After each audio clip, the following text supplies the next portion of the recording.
Please tell your name. Myself, Dr. Sukriti Upadhyay. Okay, Upadhyay ma'am, please carry. Thank you. Thank you, sir.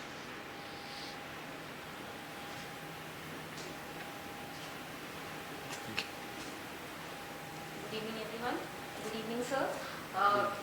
Title of my study is Comparative Analysis of External DCR with and without tube implantation.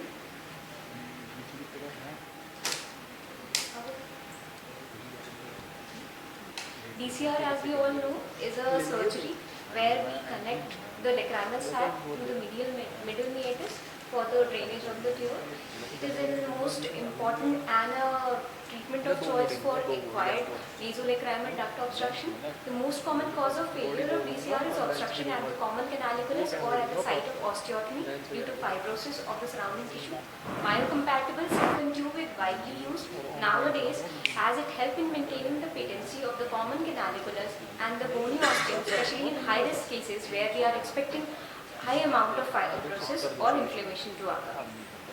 With this, we aim to evaluate the efficacy of external DCR with and without silicone tube implantation in adult and to report any complication if noted in both groups.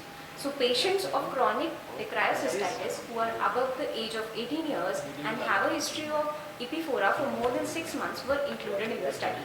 Patients who have already undergone external DCR or have punctal stenosis, canalicular obstruction, lacrimal fistula or lower eyelid abnormalities like ectropion or entropion were excluded from the study.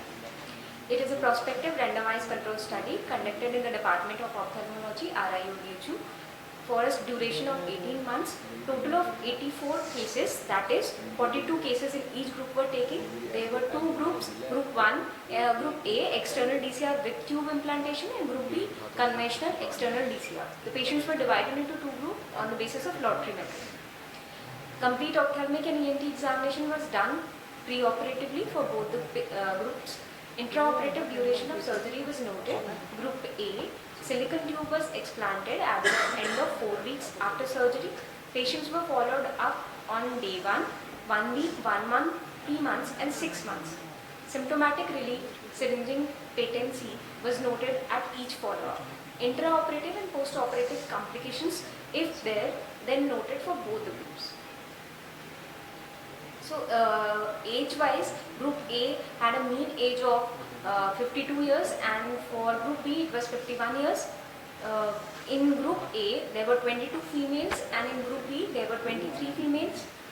Duration of surgery was more in Group A, that is external DCR with tube implantation, and it amounted to about 64.3 minutes, which was more than that found in Group B but was not statistically significant. Success in our study is defined as the patency of the syringing at the end of 6 months, and in Group A, that is external DCR with tube, we found the success percentage to be 95.23%, which was significantly more than that of Group B, that is 85.71%. Complications in Group A, post-op complications of spontaneous tube extubation were noted in 2 patients and pyogenic granuloma was noted at the end of 6 months in 2 patients. There were no complications in Group B. So, Rather et al. We all know have conducted a similar study with a success rate of DCR with tube of 90%, and that is equivalent to our surgery. Mishra et al. Also conducted a study and showed the higher efficacy rate of 90%, which is comparable to our study. Zen et al. They did a cumulative meta-analysis showing a significant higher success rate of DCR with silicone tube. Bowman et al. Found the success rate to be 97% with DCR and tube implantation.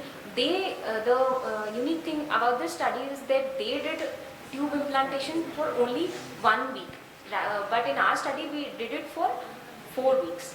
Allen and Chow found that punctal and canalicular laceration or tube replacement or loss, interpunctal symblepharon, pyogenic granuloma and conjunctival irritation were common complications, similar to our study.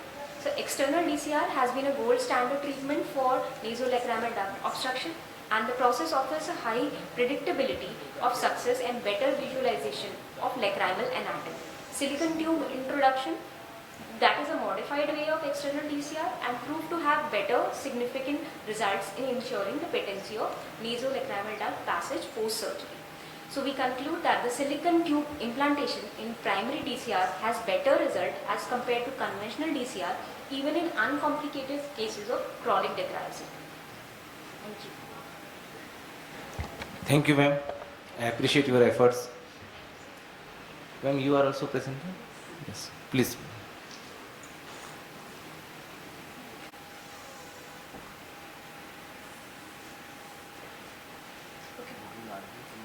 Good evening, everyone.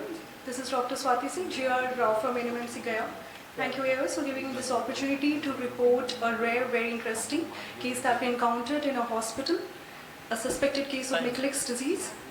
It's a well-known rare disorder, most commonly involving enlargement of lacrimal gland followed by parotid or salivary glands. It's named after Johann Michel's in 1892. There has always been a lot of controversy regarding its etiology, if it's a subtype of Sjogren syndrome, its association with other systemic manifestations, an entity called Michel's syndrome. Prognosis, however, is still unknown. Here, a 55-year-old lady who had come with complaints of inability to open her eyes for past 1 year. That is because of bilateral eyelid swelling, which were painless, and it was associated with swelling in the cheeks, painless again, associated with dry mouth for past 1 year. There was no history of dysphagia, breathing difficulty, fever, rash over cheeks, thickened skin, loss of weight or loss of appetite was not found. No history of joint pain or inflammation. Personal family drug history was all non-significant. On clinical examination, general condition was found to be fair in this case. Systemic examination showed no significant abnormality. Local examination of the cheek showed cross 5 cm swelling just below the ear lobule on both the sides. It was not warm, not tender, non-inflammatory. Firm in consistency, smooth in surface. Sensation was intact and facial nerve was found to be intact. Oral cavity showed not associated with any obstructed duct visible inside the mouth. On the local examination of the eye, we found eyelids had some firm swelling in both the upper eyelids. Then cornea showed few punctate epithelial erosions. Angiochambers was found to be quiet. Rest of the parameters were non-significant. Functional tests to evaluate the dry eye in this case, we found that both the eyes showed mild to moderate dry eye. So based upon my history and clinical examination, I thought it's a benign chronic proliferative disorder of lacrimal and parotid gland of unknown etiology without any systemic association, a suspicion towards a rare disease, whether it's Michel's. My other differentials were Michel's syndrome, Sjogren, a more common autoimmune, sarcoidosis, Kimmerer's disease involving head and neck masses and hypereosinophilia, HIV, silidinitis, and primary malignancy of metastatic disease. Routine investigations were found to be normal.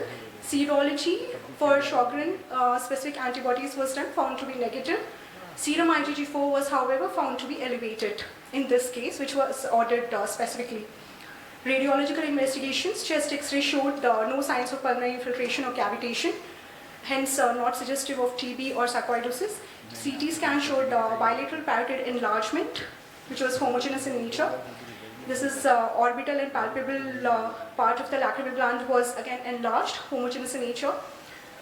This is a CT scan showing similar diffuse homogeneous enhancement of lacrimal gland in Sjogren syndrome in the patient. Hence, radiological investigation is not very confirmatory.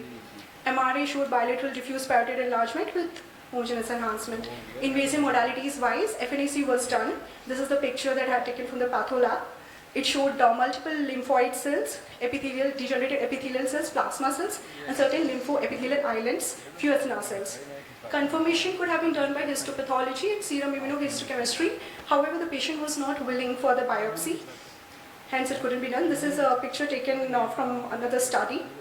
Management-wise, dry eyes and dry mouth was treated with artificial tears and artificial saliva. Patient was started on corticosteroids, prednisolone, and tapered, and follow-up after 1.5 months showed symptomatically better. Eyes-related irritation in eyes and swelling also reduced in size. Referral to immunologist and rheumatologist was given. Hence brings to an important discussion that it's a unique condition. It is very similar to Sjogren syndrome. It is clinically characterized by infrequent autoimmune reactions and responsiveness to glucocorticoid. How do we differentiate this? Is basically by xerostomia and keratoconjunctivitis sicca, more commonly seen in Sjogren's, And anti-nuclear antibodies, anti-SSA, anti-SSB antibodies are more commonly seen in Sjogren's. Diagnostic criteria, according to diagnostic criteria, clinical symptoms, serological criteria, histopathological was not done. Hence, we made a probable diagnosis of Mikulic's disease.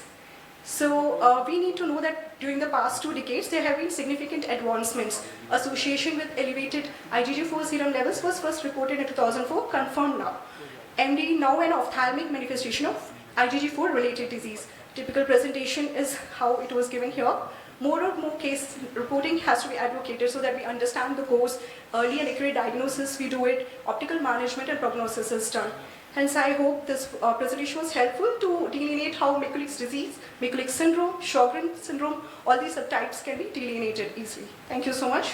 Thank you so much for your patience.